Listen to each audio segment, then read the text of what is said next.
NHPC NHPC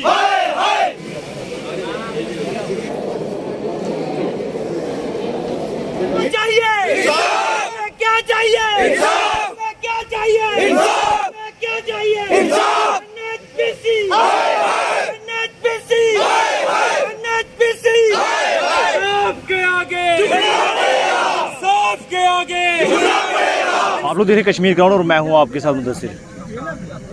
हमेशा casual worker, labour worker ही हादसे का मैक्सिमम शिकार होते हैं और क्या उनके साथ पूरा इंसाफ किया जाता है या नहीं, वो आज हम पूरी आपको वादा दिखाएंगे। डिस्ट्रिक्ट रियासी से हम जो आपको दिखाने वाले हैं, एक लेबर है, क्या कॉन्ट्रैक्चुअल वर्कर भी कह सकते हैं, क्योंकि एनएचपीसी में कॉन्ट्रैक्ट जो होता है उसके अंडर जो आप वर्कर काम कर रहे हैं फिलहाल, उसमें एक लाइनमैन को जो है करंट लगती है और उसकी मौके पर ही जो मौत हो जाती है। मौके पर मौत हुई या नहीं हुई, बड़ा सारे सवाल निकल कर सामने थे, क्योंकि उस समय मौके पर ना ही एम्बुलेंस मौजूद थी और बड़ा सवाल ये है कि जो एम्बुलेंस मिली उसमें ऑक्सीजन की जो पाइप तक नहीं थी और ना ही ऑक्सीजन वहाँ पर मौजूद थी। जो वहाँ पर वर्कर उसके साथ बैठा उसके ये भी कहा गया कि आप पाइप को पकड़ के रखें, क्योंकि ना ही कोई फैसिलिटी मिलेगी। एम्बुलेंस काफ़ी देर बाद आई और तब तक जो है व्यक्ति की जो है मौत हो गई वहाँ पर लाइनमैन की। और जो ये आज वर्कर आप देख रहे हैं मेरे साथ, ये लगातार प्रोटेस्ट बैठ रहे हैं और इनका ये मानना है कि हमें जो है उसे इंसाफ मिलना चाहिए। क्या कुछ उसका पूरा नाम था और क्या कुछ अभी तक जो कार्रवाई हुई, क्या कुछ पूरी बात बताएं क्या हुआ? सर हुआ ये, उसका नाम मनीष कुमार था।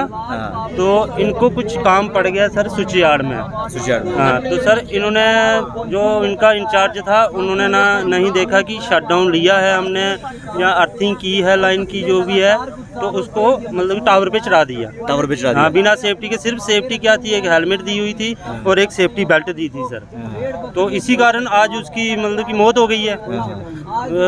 वो तो शटडाउन तो चलो ठीक है नहीं लिया इन्होंने, लेकिन कम से कम उसका जो जिसने बंदे ने इनको काम लगाया, जो इंचार्ज था, उसका ये फर्ज बनता था कि आप पहले चेक करें आपकी मतलब शटडाउन है, अर्थिंग है, जो भी है, फिर उसके बाद काम स्टार्ट करें। लेकिन ऐसा कुछ नहीं है, क्योंकि हम कॉन्ट्रैक्ट वर्कर हैं, क्योंकि हमें यूज़ किया जाता है खाली काम के लिए, ना हमारी ज़रूरतें पूछी जाती हैं, ना कुछ जो भी है कि सेफ्टी है इनके पास काम कर रहे हैं। ये भी एक मतलब किसी के बच्चे हैं या किसी के बाप हैं, जो भी है। लेकिन मतलब बड़ा सवाल ये है कि विदाउट शटडाउन के आप वहाँ पर जो है वर्कर को जो है टावर के ऊपर चढ़ा दिया जाता है। कोई शटडाउन नहीं लिया था? जी जी जी, बिल्कुल कोई शटडाउन नहीं था। और कुछ इनको मतलब कि ऐसे कि कोई ऑफिसर था, ऑफिस पता होना चाहिए चीज का, जो भी है ऑफिसर को पूरा इंचार्ज वही होता है, उसको वो पूरा मतलब उसको पूरा पता होता है कि हमने कहाँ पे किस तरीके से आदेश दिए जाते हैं कि आपको ये काम करना है। लेकिन नहीं, उन्होंने कोई ये नहीं किया, सिर्फ उसको बोला भाई आप चढ़ जाओ, भाई टावर पे चढ़ जाओ जी। हाँ, तो वो जैसे ही चढ़ा उसको करंट लग गई, उनकी एट टाइम मौत हो गई। तो इसकी वजह इन्होंने मतलब अपना जोरावर सिंह हॉस्पिटल है ज्योतिपुरम में, उधर 3 एम्बुलेंसें हैं, वो उधर क्या कर रही हैं हमें ये बताइए। एनएचपीसी ऐसे दुनिया को बोलती रहती है कि हम ऐसे हैं वैसे, आप अपने वर्करों के लिए क्या कर रहे हो? जो कॉन्ट्रैक्ट वर्कर है या जो रिस्क पे जो काम कर रहे हैं उनके लिए आप क्या कर रहे हो? बिल्कुल। कुछ साल पहले हमारे एक इधर लड़के को करंट लगी थी, मशीन का काम चल रहा था अंदर, डीसी करंट लगी थी उसको। वो तो ऊपर वाले का शुक्र है वो बच गया, लेकिन उसके कहने के बाद भी ये लोग नहीं समझे। उसी का जो आज नतीजा देख लो आप, हमारे एक भाई की मौत हो गई है।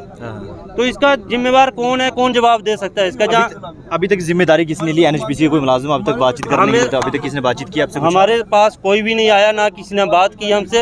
इधर हॉस्पिटल में आए हैं, सब अंदर छुपे हुए हैं, क्योंकि गलती है इनकी, इसीलिए छुपे हुए हैं। तो मेरा यही कहना है कि जो भी है उसके साथ, हमारे भाई के साथ इंसाफ हो और उसके घर वालों को एक परमानेंट नौकरी दी जाए। हाँ, और जब तक मतलब कि उसके साथ इंसाफ नहीं होगा तो हम तो यही चाहेंगे नहीं पोस्टमार्टम हो ना कुछ हो, और एडमिनिस्ट्रेशन हमारा साथ दे। आप जैसे आप हमारे मीडिया वाले हो, आप हमारा बिल्कुल साथ दें, हम आपका बहुत शुक्रगुजार। मैं बताना चाहूँगा मनीष कुमार उसका नाम है, सन्ना ओम प्रकाश है, जो कि खुद टमाटर मोड़ उधमपुर के रहने वाले हैं, जिनको आज जो करंट लगती है पोल पर ही, उसके बाद जो बुरी वारदात पेश आई। और तो ये वर्कर्स चाहते हैं कि उन्हें अब जो है नौकरी दी जाए एनएचपीसी, क्योंकि ये लापरवाही अगर एनएचपीसी ने बरती है तो अब उनके घर का चिराग जो है वो बुझ चुका है और अब उनके घर में रोशनी जो उगा सकती है वो एनएचपीसी ही है, जो उनको काम दे ताकि उनको परमानेंट, ताकि वो आगे जो है घर का रोजगार चला सके। तो यहाँ पर एक और शख्स से बातचीत करना चाहेंगे। सर क्या कहें, किस तरीके से लापरवाही एनएचपीसी के द्वारा बरती गई है? पूरा लापरवाही तो है, यहाँ पे ये सामने दिख रहा है, ये आज की नहीं है, बहुत पहले से लापरवाही चलती है। ये पहले भी हमारे कई बंदों को करंट वगैरह लग चुकी है, और लेकिन ये उनकी किस्मत अच्छी थी और हमारी भी किस्मत अच्छी थी कि वो बच गए, है ना। तो इसके बावजूद भी इन्होंने लापरवाही फिर भी रखी। अब इनको ये मतलब रहता है कि हमारी मशीन चलनी चाहिए, जैसे भी काम निकलना चाहिए, चाहे ये भेड़ बकरियां मर जाए वहाँ पे, इनको उससे कोई जिम्मेदारी नहीं है। अब ये कई बार हम अपने कोई बात के लिए बोलते, जैसे सेफ्टी के लिए हमारा काफ़ी पहले से मुद्दा चलता रहा है, 1 महीने पहले भी हमने सेफ्टी के लिए बोला था, तब इन्होंने आगे पीछे की बातें की, हाँ भाई सेफ्टी मिलती है आपको, नहीं मिलती है, पीछे से इनके बिल क्लियर होते हैं, इनको उससे मतलब नहीं है पहुँच रही है बंदे के पास या नहीं पहुँच रही है। कुछ को मिलती भी होगी, जो आवाज़ उठाने वाले हैं उनको मिल जाती है, और जो नहीं बोलने वाला होगा उसको नहीं मिलेगी। उसके बाद सर अब सर रिटायरमेंट के बाद बंदे दोबारा से रखे जा रहे हैं 30-30, 40-40 हज़ार रुपए पे। वो बंदे क्यों रखे जा रहे हैं? अगर इन बंदों से काम जो रिटायर हो रहे हैं उन्हें दोबारा एंगेज किया जा रहा है, रखे जा रहे हैं, वो बंदे सर टावर के ऊपर नहीं चढ़ सकते हैं क्योंकि एज 70 के आसपास हो रही है। उन बंदों को क्यों रखा जा रहा है? एक्सपीरियंस होल्डर थे तो वो कहाँ पे थे? अगर वो एक्सपीरियंस होल्डर बंदे कहाँ पे थे?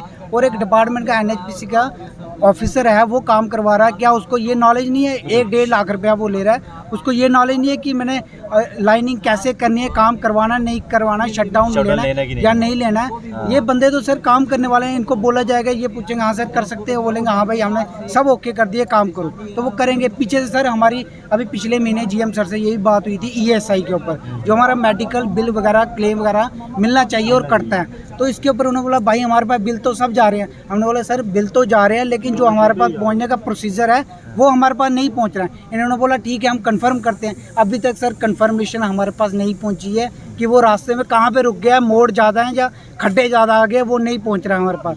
हमें ये चाहिए जो एट ए टाइम ऑफिसर था वहाँ पे, जिसकी ये जिम्मेदारी बनती थी, वो अपनी जिम्मेदारी माने अपनी जिम्मेदारी। और सर जो इस बंदे को कंपनसेट मिलना चाहिए वो जल्द से जल्द 24 घंटे के अंदर, 2 दिन के अंदर मिले। अभी सर बंदे की डेथ हो गई, हम इसके लिए चिल्ला रहे हैं, उसके बाद सर कंपनसेशन के लिए चिल्लाते रहेंगे, हम तो चिल्ला के मर जाएंगे। क्या इनकी जिम्मेदारी अगर नहीं बनती है तो सर वो बंदा वहाँ पे खड़े होकर काम कैसे ले रहा है? उस बंदे को वहाँ से हटाया। नौकरी की भी डिमांड रखी आपने कि उसके भाई को नौकरी तो सर हर एक बंदे को चाहिए, जो बंदा काम कर रहा है उसको तो चाहिए। अब सर वो बंदा शायद उसकी फैमिली भी थोड़ी पैसों के मामले में कमजोर थी। अभी बंदे ने न्यूली मैरिड भी है, काफी दूर से आता था सर यहाँ पे, 4-5-6 साल हो गए काम करते हुए। अब बेचारा वो बंदा क्या करेगा? तो डिपार्टमेंट की भी कुछ ना कुछ जिम्मेदारी बनती है। डिपार्टमेंट ठेकेदार के ऊपर ठोकता है और ठेकेदार डिपार्टमेंट के ऊपर ठोकता है। ये इनकी मिली भक्त वाली कहानी हो जाती है। यहाँ पे तो हम बंदे, ये सर देखा जाए ये एक मर्डर कह सकते हो आप, इसके खिलाफ तो हमें रिपोर्ट देनी चाहिए कि भाई ऐसे ऐसे जानबूझकर इन बंदों ने हमारा बंदा चढ़ाया और वहाँ पे बंदा मर गया। जानबूझ कार्रवाई इस पे बड़े सर कार्रवाई सर, इनका पैसा है सर, कार्रवाई तो जिस तरीके से हम आपको दिखाना चाहते थे कि अपने फ़ायदे के लिए हम किसी को भी बलि चढ़ा सकते हैं, ऐसा मामला सामने आया है। NHPC के कुछ अफसरान ने जो वहाँ पे शटडाउन नहीं लिया, उसके कारण जो है एक वर्कर की जो है मौत हो गई है, क्योंकि उसमें फ़ायदा NHPC का था। अगर शटडाउन लेते हैं तो उसके कुछ चार्जेस जो है कम हो जाते हैं। शटडाउन से आपको पता है कि बिजली की जो पावर सप्लाई है वो बाहर जो स्टेट में होती है, और अगर शटडाउन लेते हैं तो काफ़ी पैसे कहते हैं इनकम सोर्स ऑफ रुक जाता है थोड़ी देर के लिए। तो उसके लालच में जो है शटडाउन नहीं लिया गया और वर्कर ने जो अपनी जान गंवाई है। बड़ा सवाल ये है कि इसकी जिम्मेदारी क्या NHPC लेगी, या कॉन्ट्रैक्टर जो कॉन्ट्रैक्टर है वो लेगा, या तो जिसके जुडिक्शन NHPC के जुडिक्शन में जो काम है जो ये हो रहा था, क्या वो इसकी जिम्मेदारी लेगी, और क्या कुछ कंपनसेशन NHPC को देने वाली है। ये डिस्ट्रिक्ट रियासी से जो मामला सामने है, हॉस्पिटल रियासी की, जो हम अभी तक आप तक रिपोर्ट जो है साझा करने की कोशिश कर रहे हैं। आप कुछ कहना चाहोगे? सर मैं ये कहना चाहूँगा कि अभी देखो हॉस्पिटल में हमारे क्या है क्या नहीं है, इधर परमानेंट उनके डॉक्टर भी आए हैं, आप ज़रा उनसे पूछिए कि जो 10-12 लाख की दवाई आती है कहाँ जाती है। आप ये जो बंदे रख रहे हैं हॉस्पिटल में किस लिए रख रहे हैं? खाली स्टाफ बढ़ाने के लिए या कुछ काम के लिए भी रख रहे हैं? ना आपके पास इंजेक्शन होता है, ना कोई दवाई होती है एट ए टाइम, ना एम्बुलेंस से उसमें से कितने आपके बंदे की ड्यूटी पावर है उसमें जहाँ काम चल रहे हैं। इधर कौन सी मतलब कि क्या बोलते हैं, इधर कौन सा मतलब इमरजेंसी पड़ रहा है या कौन सा ऐसा रिस्की काम चल रहा है? ज्योतिपुरम में भी खाली ज्योतिपुरम में बिठाए हुए, बिल्कुल सिर्फ पैसा खाने के लिए बिठाए हुए।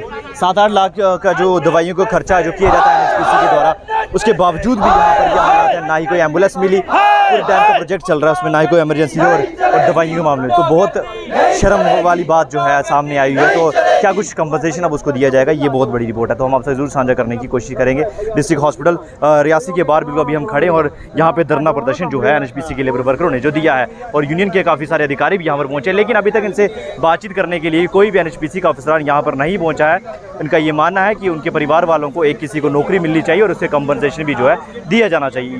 इसी के साथ हमारे बने, धन्यवाद, जय हिंद, जय Bharat. Did you get to choose the university? I'm unable to find a university that meets my requirements. I want to go to a place that sets a futuristic pattern of education filled with ideas and radical performances. I want to live my dream.